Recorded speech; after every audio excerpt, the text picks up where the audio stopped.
आमचे नेते प्रशांत मालक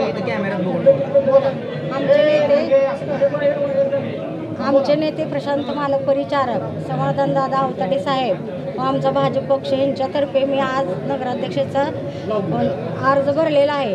तरी मला खात्री आहे मीच निवडून येणार. का तर आम्ही जनता आमच्या मागं आहे. आम्ही जनते गोरगरिबांचे सर्वांचे आम्ही कामे करत राहतो. जनता आम्हाला मतदान करेल.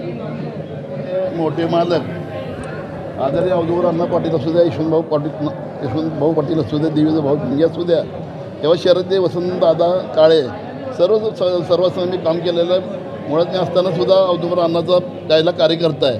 अवधूत अण्णा असू द्या, मोठे मालक असू द्या, प्रशा मालक असू द्या, उमेश मालक असू द्या, गेले मी 35 वर्ष आले पंढरपूरच्या लोकांची सेवा करत आलेलो आहे. मी नगराचे असतानासुद्धा मोठ्या प्रमाणात आपल्याला माहिती आहे की शहरामध्ये मोठ्या प्रमाणात मी स्वच्छता अभियान राबवलं आहे. गाडगे महाराज स्वच्छता अभियान राबवलेलं आहे. आणि विशेष म्हणजे नगराचे असताना नगराच्या आपल्या दारी आला की मी प्रत्येक घरामध्ये जाऊन स्वच्छता सर्व पंढरपुरातले कर्मचारी एका भागामध्ये घेऊन पंढरपूरची स्वच्छता केली. आरोग्य असू द्या, पिण्याचे पाणी असू द्या, दिवाबत्ती असू द्या, रस्ते बांधणे असू द्या किंवा आधी काय असू द्या लोक समस्या.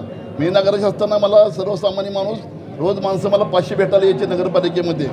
तर मी नगरपालिकेमाध्यमातून जेवढं मला 10 महिने करता आलं आहे तेवढं मी केलेलं आहे. माझ्या हातून जे कामं मागं राहिलेले आहेत ते आम्ही करता. पालकमंत्री असू द्या, प्रशासक असू द्या किंवा आमची जी उमेदवारी आहे पूर्ण जनतेतून चौकशी करून सर्वसामान्यातला माणूस आहे मी.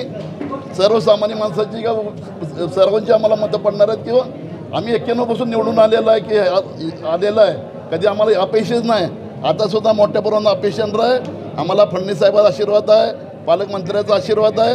सर्वसामान्य जनतेचा गोरगरीब असू द्या, हॉटेल कर्मचारी असू द्या, घाटावर बसणारा माणूस असू द्या किंवा रस्त्यावर झोपणारा माणूस असू द्या किंवा उच्चवर्गीय असू द्या, सर्वांना माहिती आमच्या शिरसट फॅमिलीचं काय योगदान आहे. आम्ही कधी आमच्या घराचा, आमच्या मुलाबाळाचा आम्ही कशाचा विचार केला नाही. आम्ही करोना काळामध्ये सुद्धा मोठे मालक आजारी होते पुण्याला. मी सुद्धा सोलापूरमध्ये आजारी होतो करोना काळामध्ये. लोक आई बाप वारले तरी मशानभूमी जात नव्हते. मी स्वतः मशानभूमीमध्ये जाऊन प्रेताची विल्हेवाट लावून लोकांना धान्य लोकांना मला एक प्रश्न पडला होता की लोकांना माझ्या हातून काय तर मी 15 ते 20 लाख रुपये त्यांना लोकांना घरी सगळं घरपोच मी धान्य पुरवलेलं आहे. आणि ह्याच्या पुढं सुद्धा मला आता काय माणसांना धूळ झाले बरोबर आहे. आमच्या नगराध्यक्ष पहिला साधनात असू द्या, त्यांनी सुद्धा काम आमच्या प्रशासकाच्या माध्यमातून केलेले. जे आता जे धूळ झाले म्हणतात, पण आपल्याला सगळ्यांना माहिती आहे शेरवाच्यांना की आपली अतिवृष्टी मोठ्या प्रमाणात झालेले आहेत, रस्ते खचलेले आहेत. आता येणाऱ्या काळामध्ये आपण बघितलं वर सत्ता मोदीची आहे, खालीसुद्धा आपले फडणवीस साहेब आहेत. जर नगरपालिकेचे कामं करा असेल, जनतेची मोठ्या प्रमाणात कामं व्हावं असं वाटत असेल तर फडणवीस साहेबांच्या नेतृत्वाखाली, आम्ही प्रशासकाच्या नेतृत्वाखाली, पालकमंत्र्यांच्या नेतृत्वाखाली आम्ही मोठ्या प्रमाणात वरून निधी आणू आणि रस्ते बांधणे असू द्या, कॉम्युनिटी असू द्या, गटारीचं असू द्या किंवा स्वच्छ पाणी पिण्याचे पाणी असू द्या.